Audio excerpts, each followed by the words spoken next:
तो आज के वीडियो में हम आपको बताएंगे किसके कारण मनुष्य के घर में दरिद्रता आती है और ऐसा कौन सा पाप है जिसके करने के बाद देवी लक्ष्मी घर से रुष्ट होकर चली जाती है और ऐसा कौन सा पुण्य है जिसे करने से देवी लक्ष्मी सदैव ही आपके घर में वास करती है। तो चलिए दोस्तों, हम संपूर्ण जानकारी बताते हैं इस कथा के माध्यम से। एक समय की बात है, एक दिन गरुड़ देव भगवान विष्णु के पास जाते हैं और भगवान विष्णु जी से बोलते हैं, मेरा आपको सादर प्रणाम। तभी श्री कृष्ण जी बोलते हैं, गरुड़ आज किस प्रयोजन से आपको यहाँ आगमन हुआ। तभी गरुड़ देव बोलते हैं, हे प्रभु, मैं आपसे आज 3 प्रश्नों के उत्तर लेने के लिए आया हूँ। यदि आप मेरे प्रश्न का उत्तर दे दे तो मेरे मन का व्याकुलता शांत हो जाएगी। तभी भगवान श्री कृष्ण कहते हैं, हे गरुड़, आप निसंकोच होकर पूछिए। आप जो भी प्रश्न पूछना चाहते हैं मैं आपके प्रश्न का उत्तर अवश्य ही दूंगा। तभी गरुड़ देव बोलते हैं, हे प्रभु, आप बताएं किस कारण से मनुष्य के घर में दरिद्रता का वास होता है। ऐसा कौन सा पाप है जिसे करने से मनुष्य के घर में दरिद्रता आती है और देवी लक्ष्मी उसके घर से रुष्ट होकर चली जाती है। और ऐसा कौन सा पुण्य है जिसे करने से देवी लक्ष्मी घर में वास करने लगती है। तब भगवान श्री कृष्ण बोलते हैं, हे गरुड़, आज आपने समस्त मानव जाति के कल्याण का प्रश्न पूछा है। यह अत्यंत महत्वपूर्ण प्रश्न है। मैं आपको आपके प्रश्नों का उत्तर कथा के माध्यम से दूंगा। मेरे द्वारा सुनाई गई इस कथा को आप ध्यानपूर्वक अवश्य सुनिएगा। तब गरुड़ कहते हैं, हे प्रभु, कृपया करके आप मुझे वह कथा सुनाइए। इस कथा को सुनना आपके मुख से मेरे लिए सौभाग्य की बात है। मैं इस कथा को पूरा अंत तक सुनूंगा और इसका प्रचार मैं तीनों लोकों में करूंगा। यह सब सुनने के बाद भगवान ने कहते हैं, हे गरुड़, जो मनुष्य सत्य का साथ देता है उसका साथ ईश्वर कभी भी नहीं छोड़ते हैं। आज मैं आपको महाराज हर्षवर्धन की कथा सुनाता हूँ, जिन्होंने देवी लक्ष्मी का त्याग करके दरिद्रता को ग्रहण कर लिया था।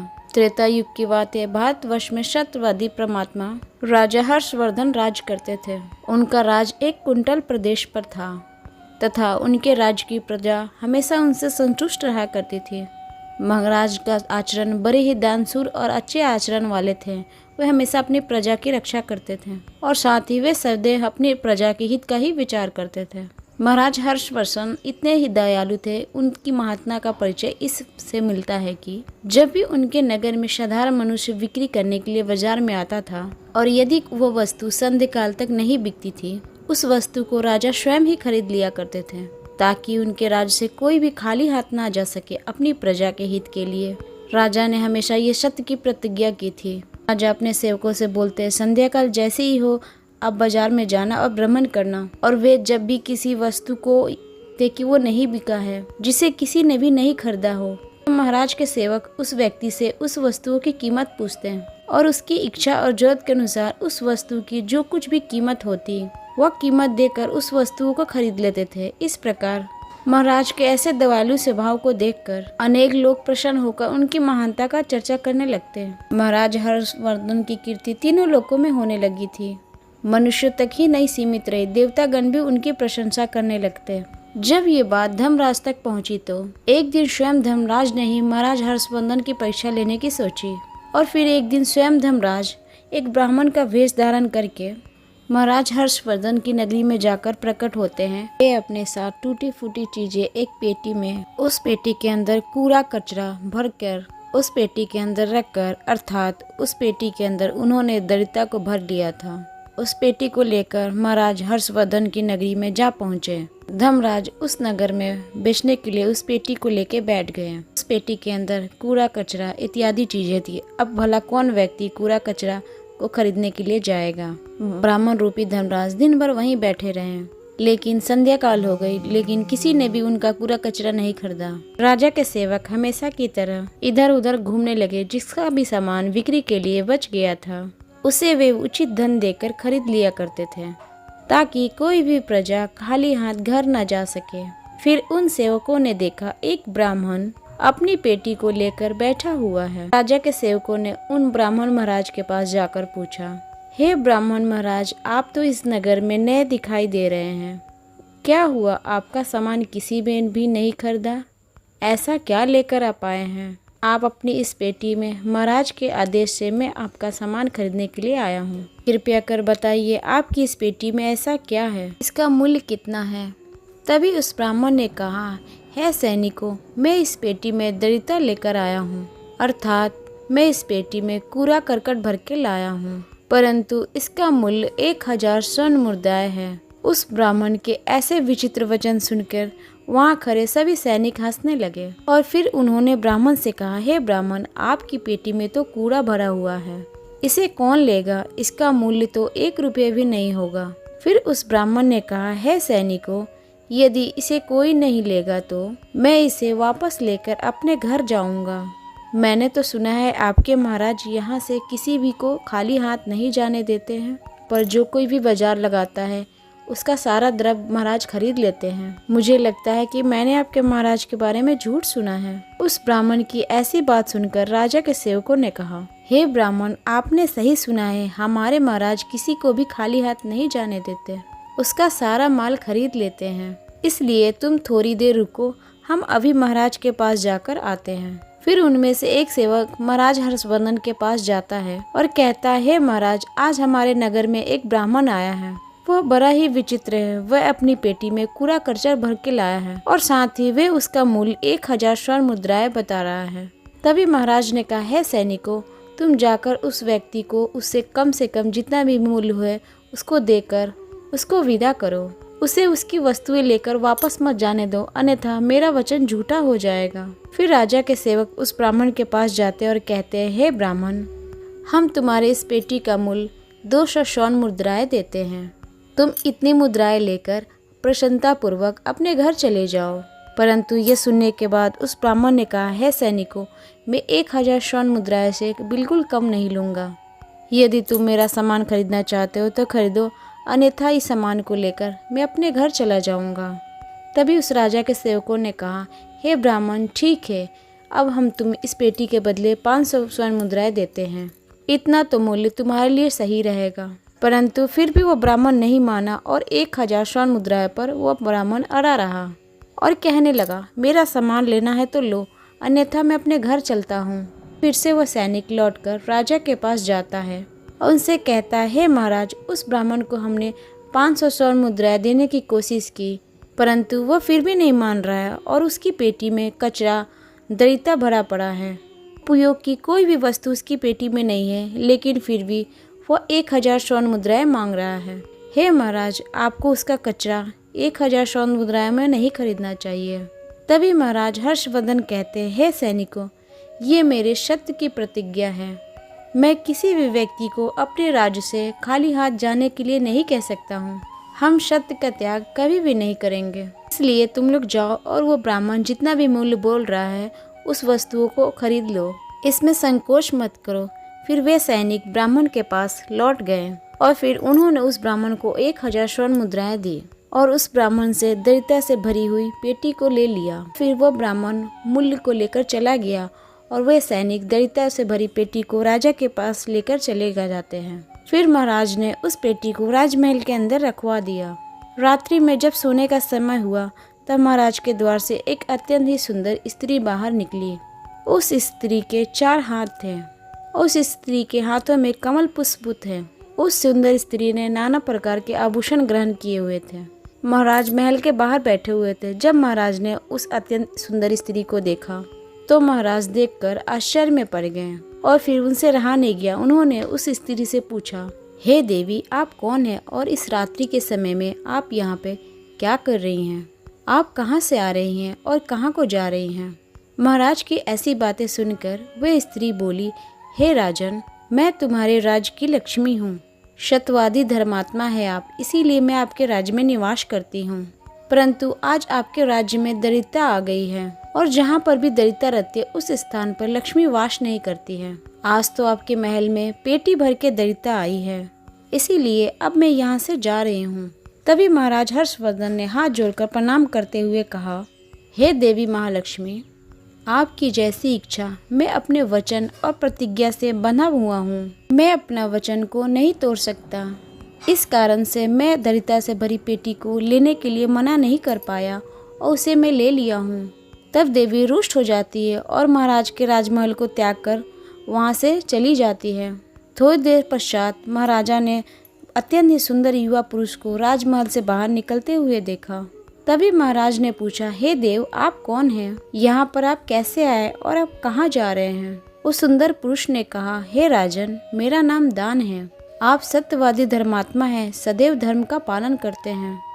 इसी कारणवश मैं आपके राजमहल में निवास करता था, किंतु देवी लक्ष्मी आज आपके राजमहल को त्याग कर चली गई है। लक्ष्मी के बिना आप दान कहाँ से करेंगे, इसीलिए मैं भी आपको छोड़कर जा रहा हूँ। तभी महाराज हर्षवर्धन बोले, हे देव, ठीक है, जैसी आपकी इच्छा, आप भी जा सकते हैं, किंतु मैं अपने वचन को तोड़ नहीं सकता। फिर इतना कहते ही वह दानवी महाराज को छोड़कर चले जाते हैं वहाँ से। फिर थोड़ी देर पश्चात अन्य सुंदर पुरुष उस राजमहल से बाहर निकलता है। तब महाराज ने भी उससे पूछा, हे देव, आप कौन है और कहाँ से आ रहे हैं और कहाँ को जा रहे हैं। तभी उस पुरुष ने कहा, हे राजन, मैं यज्ञ हूँ। आप सत्यवादी धर्मात्मा हैं, आप सदैव दूसरों की रक्षा करते हैं और दान धर्म करते हैं। इसी कारण मैं आपके राज्य में निवास करता था, लेकिन अब लक्ष्मी और दान आपके राज से जा चुके हैं, इसीलिए मैं भी जा रहा हूँ, क्योंकि लक्ष्मी के बिना यज्ञ नहीं किया जा सकता और दान के बिना यज्ञ संपन्न नहीं हो सकता। इसीलिए मैं भी आपका त्याग करके जा रहा हूँ। तभी महाराज हर्षवर्धन ने कहा, हे देव, ठीक है, जैसी आपकी इच्छा, आप भी जा सकते हैं, किंतु मैं अपने वचन का त्याग नहीं करूँगा। फिर वो यज्ञ भी राजमहल को छोड़कर चला जाता है। फिर कुछ देर पश्चात अन्य एक सुंदर पुरुष राजमहल से निकलता हुआ दिखाई देता है। उससे भी पूछा, हे महाशय, आप कौन हैं, कहाँ से आए हैं और कहाँ को जा रहे हैं और राजमहल छोड़कर क्यों जा रहे हैं। तभी उस पुरुष ने कहा, मेरा नाम यश है, आपके पुण्यों के कारण मैं आपके राज्य में निवास करता था। आप बड़े धर्मात्मा और ध्यानवीर हैं और सबकी रक्षा करते हैं, किंतु आपके राज्य से लक्ष्मी, यज्ञ आदि सभी चले गए हैं, तो उनके बिना आपको यश की प्राप्ति नहीं हो सकती। इसी कारणवश मैं भी यहाँ से जा रहा हूँ। तब राजा ने उसे भी नमस्कार किया और आदर पूर्वक जाने दिया। फिर कुछ देर पश्चात अन्य एक सुंदर स्त्री राजमहल से बाहर निकली, जिस स्त्री ने सुंदर वस्त्र परिधान किए हुए थे। उसे देखकर राजा ने पूछ लिया, हे देवी, आप कौन हैं और किस कारणवश से आप मेरे राजमहल का त्याग कर रही हो। उन्होंने कहा, हे राजन, मैं कीर्ति हूँ, यज्ञ, यश ने भी आपका साथ छोड़ दिया है, तो उन सब के बिना मैं भी आपके राजमहल में नहीं ठहर सकती, इसलिए मैं भी आपके राज्य को त्याग कर जा रही हूँ। तभी राजा ने कहा, जैसी आपकी इच्छा। फिर अंधपूर्वक एक अत्यंत ही सुंदर पुरुष राजमहल से बाहर निकलता है। उसे देखकर राजा ने पूछा, हे देव, आप कौन हैं और आप भी हमारे राजमहल को छोड़कर क्यों जा रहे हैं। तभी उस पुरुष ने कहा, हे राजन, मैं सत्य हूँ, आप एक सत्यवादी धर्मात्मा राजा हैं, इसीलिए मैं आपके यहाँ निवास करता था, किंतु अब आपके यहाँ से लक्ष्मी, दान, यज्ञ, यश, कीर्ति आदि सभी चले गए हैं, तो मैं भी यहाँ से जा रहा हूँ। तब महाराज हर्षवर्धन ने कहा, हे सत्य, आप भी मेरा त्याग कर रहे हैं, परंतु मैंने तो आपका कभी भी त्याग नहीं किया। आपका त्याग ना करने के कारण ही सभी मुझे छोड़कर जा रहे हैं, इसीलिए आप मुझे छोड़कर कैसे जा सकते हैं। मैंने तो अपने सत्य वचन का पालन करने के लिए ही दरिद्रता को अपने घर में रखा था। मैंने तो संसार के कल्याण के लिए ये वचन लिया था कि मेरे राज्य से कोई भी व्यक्ति खाली हाथ नहीं जाएगा। जो कोई भी मेरे राज्य में वस्तु बेचने के लिए आएगा, कि उस व्यक्ति की वस्तु कोई भी नहीं खरीदेगा तो उसे मैं खरीद लूंगा। इसीलिए मैंने अपने सत्य वचन का पालन करने के लिए उस ब्राह्मण को अपने पास से 1000 स्वर्ण मुद्राएं करके उसके पास से दरिद्रता खरीद ली थी। उसी दरिद्रता की पेटी के कारण देवी लक्ष्मी आकर मुझसे कहा, वे उस स्थान पर निवास नहीं करती सजिस स्थान पर दरिद्रता का वास होता है, और देवी लक्ष्मी के जाते ही दान, कीर्ति, यज्ञ सभी मुझे छोड़कर चले गए हैं। मेरे सत्य वचन का पालन करने के लिए मैंने उन सभी को जाने दिया। अब आप भी मुझे छोड़कर जा रहे हैं। महाराज हर्षवर्धन की बात सुनकर सत्य ने कहा, हे राजन, यदि आपने ही मेरे लिए इन सब का त्याग किया है तो ठीक है, मैं आपका राजमहल छोड़कर नहीं जाऊंगा। आप सचमुच बड़े पुण्यात्मा और सत्यवादी हैं, इसीलिए अब से मैं आपके राजमहल में ही निवास करूंगा। और वह सत्य फिर से राजमहल में वापस लौट गया। उसके थोड़ी देर पश्चात ही एक सुंदर स्त्री लौटकर आ गई। उसे देखकर राजा ने कहा, हे देवी, आप कीर्ति हैं, अभी तो आप मुझे छोड़कर चली गई थी, फिर आप वापस क्यों आ गई। तभी कीर्ति ने कहा, हे राजन, मैं लक्ष्मी, यज्ञ, दान के बिना तो रह सकती हूँ, परंतु मैं सत्य के बिना नहीं रह सकती हूँ, इसीलिए जहाँ सत्य रहेगा वहीं पे मैं वास करूँगी। फिर राजा ने कीर्ति का स्वागत किया, उन्हें महल में भेज दिया। फिर थोड़ी देर पश्चात यश वापस लौट गया। फिर राजा ने उनसे पूछा, हे महाशय, आप तो मुझे छोड़कर चले गए थे, आप तो यश है छोड़कर चले गए थे, फिर लौटकर वापस क्यों आ गए। तभी उस पुरुष ने कहा, हे राजन, राजा कितना ही बड़ा धनवान हो, किंतु उस राजा को सत्य के बिना उसे कीर्ति की प्राप्ति नहीं हो सकती। जहाँ पर सत्य विराजमान रहता है मैं वहीं पे वास करता हूँ, सत्य के बिना मैं नहीं रह सकता। ऐसा कहकर फिर सत्य ने राजमहल के अंदर प्रवेश किया। उसके कुछ क्षण पश्चात ही यज्ञ वापस लौट के आ गया। राजा ने उससे भी पूछा, हे महाशय, आप क्यों लौट कर आ गए? तभी यज्ञ ने कहा, हे राजन, चाहे कोई कितना भी लक्ष्मीपति और दानशील क्यों न हो जाए, किंतु बिना सत्य के यज्ञ शोभा नहीं देता है। आप में सत्य विराजमान है, इसीलिए मैं भी आपके पास रहूंगा। इतना कहकर यज्ञ भी राजमहल में प्रवेश कर दिए और फिर उसके कुछ क्षण पश्चात दान भी वापस आ गए। राजा ने उससे भी पूछा, हे महाशय, आप भी तो मुझे छोड़कर गए थे, फिर आप लौटकर किस कारणवश आ गए?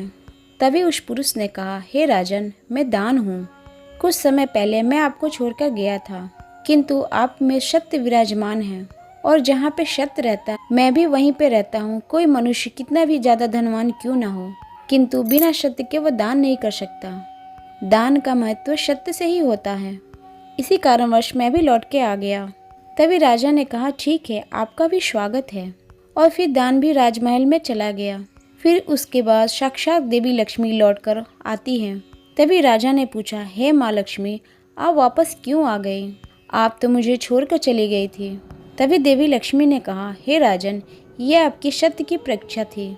आपके यहाँ पर यश, दान, यज्ञ सभी निवास करते हैं और लक्ष्मी के बिना सभी विफल हो जाएंगे। इसीलिए मैं आपके सत्य धर्म की रक्षा करने हेतु लौटकर वापस आ गई हूँ। तभी राजा ने कहा, हे माँ लक्ष्मी, मेरे यहाँ पर तो दरिद्रता से भरी हुई पेटी है और जहाँ पे दरिद्रता रहता है वहाँ पे आप कैसे निवास कर सकती हैं? तभी देवी लक्ष्मी ने कहा, हे राजन, मेरी कृपा से वह दरिद्रता से भरी भी पेटी स्वर्ण और रत्नों से भर जाएगी। इतना कहने के पश्चात माँ लक्ष्मी भी राजमहल में प्रवेश कर जाती हैं। माँ लक्ष्मी के प्रवेश करते ही उस पेटी में भरा कूड़ा कचरा इत्यादि रत्न और स्वर्ण के आभूषण में बदल जाते हैं। इसके कुछ देर पश्चात ही स्वयं महाराज धर्मराज ब्राह्मण के वेश में आते हैं। तभी राजा ने पूछा उनसे, हे ब्राह्मण, कौन है? आपने तो मेरा त्याग नहीं किया था, फिर आप यहाँ पे कैसे आ गए? तभी उस ब्राह्मण ने कहा, हे राजन, मैं साक्षात धर्म हूँ, मैं ही ब्राह्मण का रूप धारण करके आया था। मैंने ही 1000 स्वर्ण मुद्राएं के बदले तुम्हें दरिद्रता दिया था। तुमने अपने सत्य के बल से मुझे जीत लिया है, इसीलिए अब मैं तुम्हें वरदान देने के लिए आया हूँ। बताओ मैं तुम्हें कौन सा वरदान दूँ? इतना कहकर धर्मराज ने अपना मूल स्वरूप धारण कर लिया। तभी महाराज हर्षवर्धन ने कहा, हे महाराज, मैं आपके दर्शन करके धन्य हो गया। कृपया आप अपनी कृपया मुझ पर सदैव ही बनाए रखिएगा, मुझे और कुछ भी नहीं चाहिए। फिर धर्मराज ने महाराज को आशीर्वाद दिया और कुछ देर पश्चात उस स्थान से अंतर्ध्यान हो जाते हैं। भगवान श्री कृष्ण कहते हैं, हे गरुड़ देव, इस प्रकार अपने सत्य धर्म के कारण ही महाराज ने सभी पे विजय प्राप्त किया था। इसलिए मनुष्य को कभी भी सत्य का आदान नहीं करना चाहिए, हमेशा ही अपने जीवन में सत्य का पालन करना चाहिए। जो सत्य की राह पे चलता है उसके पास हमेशा लक्ष्मी, यज्ञ, धन, यश, कीर्ति सदैव ही निवास करते हैं। तो दोस्तों, इस प्रकार भगवान श्री कृष्ण ने गरुड़देव को अत्यंत ही महत्वपूर्ण ज्ञान दिया है। तो दोस्तों, उम्मीद करती हूँ हमारी आज की जानकारी आपको अवश्य पसंद आई होगी। अगर वीडियो पसंद आई होगी तो वीडियो को लाइक करें और हमारे चैनल रीताई भक्ति को सब्सक्राइब करें। वीडियो पूरा ध्यानपूर्वक सुनने के लिए आप सभी को तहे दिल से धन्यवाद। जाने से पहले आपसे हाथ जोड़कर अनुरोध है, हमारे चैनल रीताई भक्ति को जरूर सब्सक्राइब करें और कमेंट्स बॉक्स में जय श्री कृष्ण जरूर लिखें। साथ ही जो आपके इष्ट देवता हैं उनका नाम जरूर लिखें। फिर मिलते हैं आपके अपने चैनल रीताई भक्ति में नए वीडियो, नए विषय के साथ। आपका हर लाइक, हर कमेंट्स हमारे लिए महत्वपूर्ण है।